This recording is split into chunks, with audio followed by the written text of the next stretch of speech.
Imagine le truc. Tu marches dans une ville où chaque rue, chaque bâtiment, chaque parc te fait sentir bien. Pas juste ok, mais vraiment bien. Tu n'entends plus les klaxons ou les bruits de moteur. Juste le bruissement des feuilles et le chant des oiseaux. La lumière se reflète doucement sur les façades de verre couvertes de plantes. Et il y a des chemins piétons qui serpentent au milieu des parcs verdoyants. L'air est pur, vivifiant, et il entre facilement dans tes poumons. Tout est pensé comme pour apporter un moment de quiétude à chacun de tes pas. Puis là, tu es en train de te dire « Non mais attends, c'est quoi là, tu te délires? T'es en train de rêver là. » Eh bien non, cette vision de l'avenir pourrait être bien réelle. Et pour la découvrir, je te propose de me suivre dans la Jack Machine.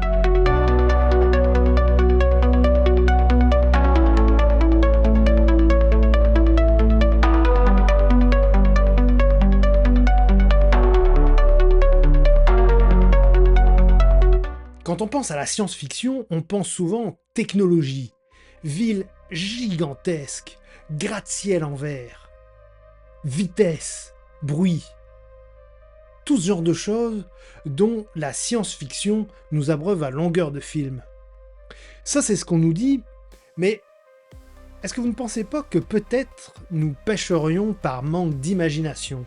Et si la véritable innovation de demain, justement, ce n'était pas du tout ça? Et si la véritable innovation, celle qui va justement transformer nos vies, c'était la beauté. La beauté qui touche notre âme et pas qui remplace nos tâches.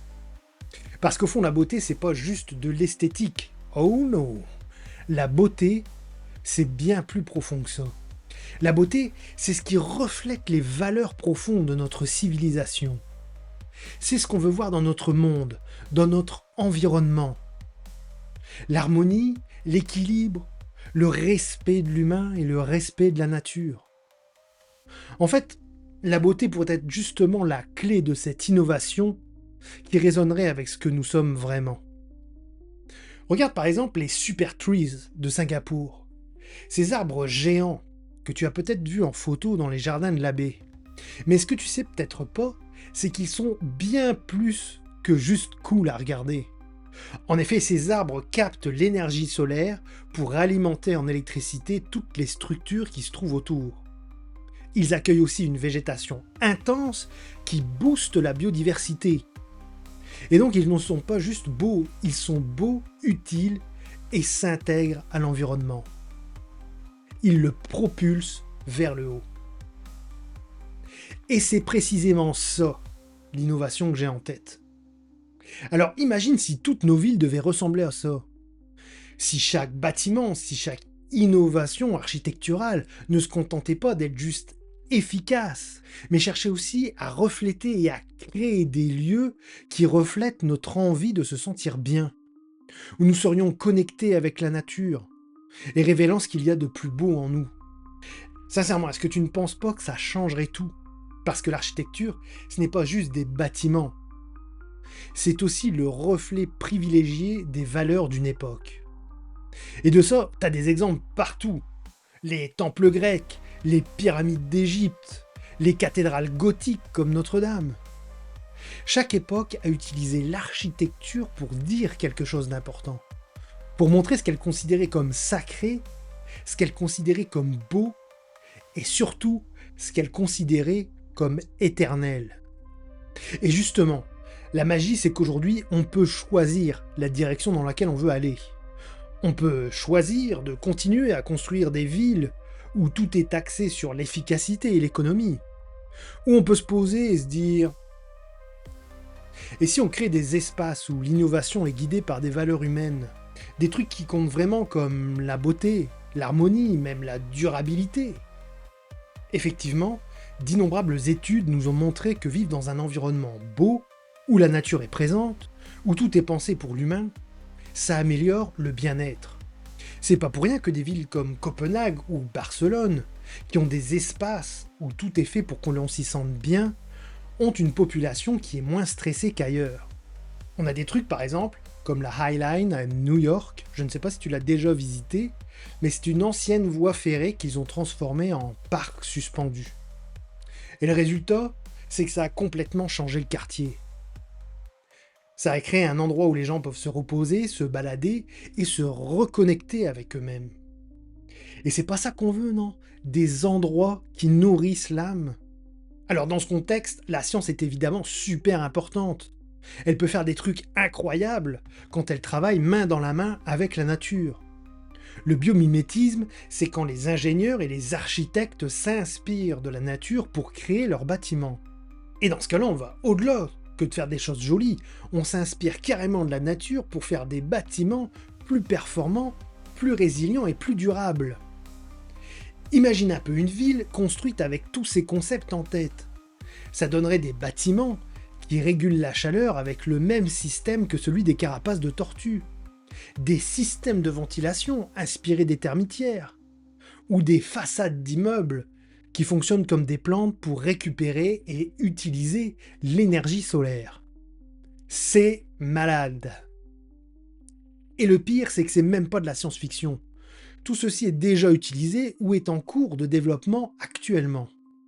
Alors quand l'architecture est bien pensée, elle finit par te toucher au cœur. Et d'ailleurs, je me rappelle la première fois où je suis rentré dans une cathédrale.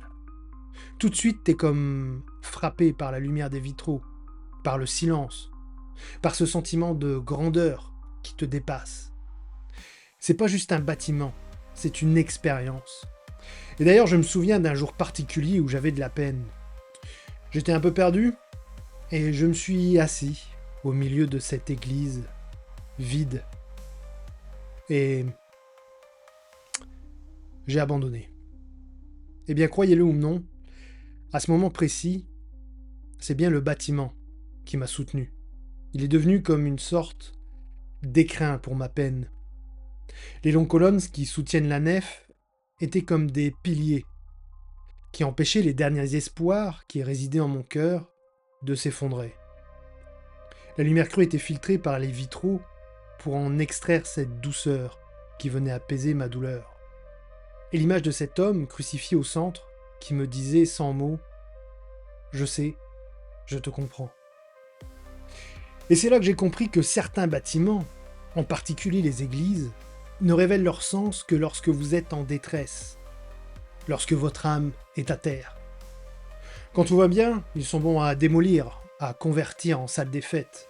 Mais quand tout va mal, ils sont là pour nous servir de soutien, pour que notre peine trouve une sorte de refuge. Et ce sont toutes ces dimensions, pensées au cadre ACAL, que nous devons intégrer dans nos innovations. Oui, nous avons aujourd'hui les moyens de créer ces espaces où lorsque tu y pénètres, tu ressens le calme et cette connexion au vivant, cette relation intime avec ce qui est bon et beau dans le monde. Nous avons en ce moment une chance en or. On peut repenser complètement notre façon de construire. Nous avons la technologie, nous avons les connaissances et nous avons l'histoire. L'architecture peut définitivement valoriser une société qui met de l'avant l'humain, la nature et l'harmonie. On n'a plus besoin de choisir entre être efficace ou être beau.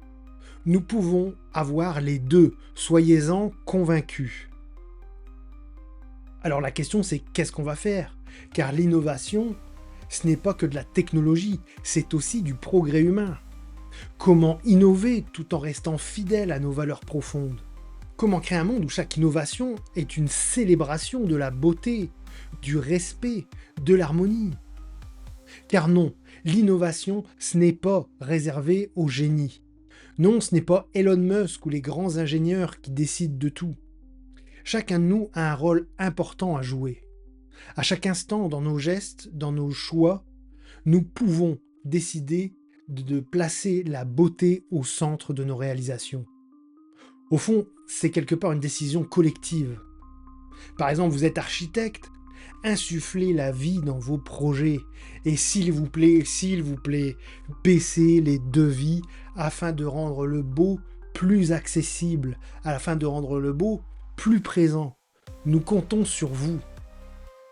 Vous êtes politique? Eh bien, montrez à vos concitoyens à quel point le beau les soutiendra dans leur vie. Et il les soutiendra tellement que ça vaut la peine d'investir pour lui. Vous êtes urbaniste? Alors faites du beau un standard quand vous concevez des espaces publics et défendez votre point de vue comme s'il s'agissait de notre santé mentale collective.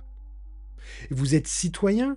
Eh bien la prochaine fois que vous entendez parler d'un projet dans votre rue, exigez du beau. Demandez aux maires, aux députés, aux décideurs, aux architectes d'insuffler cette dose d'humanité dans notre environnement. Et faites aussi en sorte, chez vous, de coller à cet idéal. D'ailleurs, en parlant d'action citoyenne, est-ce que tu savais qu'au Québec, nous avons la chance incroyable d'avoir une entreprise Solutions ERA qui vous propose un certificat de design en bâtiment écologique. C'est en ligne, c'est en français et c'est encadré par des gens qui sont passionnés. Vous avez en plus accès à des communautés qui vous soutiendront dans vos projets. Peu de gens le savent, mais ce genre d'initiative fait partie des solutions qui nous sont accessibles à nous, citoyens, sans être architectes ou ingénieurs. C'est quand même absolument incroyable. Béni soit cette époque, béni soient ces gens qui nous proposent des solutions innovantes, bien que pour l'instant fort peu connues. Je vais vous mettre le lien dans la description. J'y gagne rien, c'est cadeau, mais je souhaite vraiment que vous puissiez y avoir accès. Alors oui, nous avons les moyens aujourd'hui de construire un monde où le beau, le juste et l'éthique se rencontrent à chaque coin de rue, dans chaque bâtiment. Construire un monde beau, c'est peut-être l'acte de rébellion le plus fort à poser dans un monde où tout se dégrade. Et parce que dans une société où tout doit aller vite, où tout doit être optimisé, construire quelque chose qui prend le temps d'être beau, c'est résister.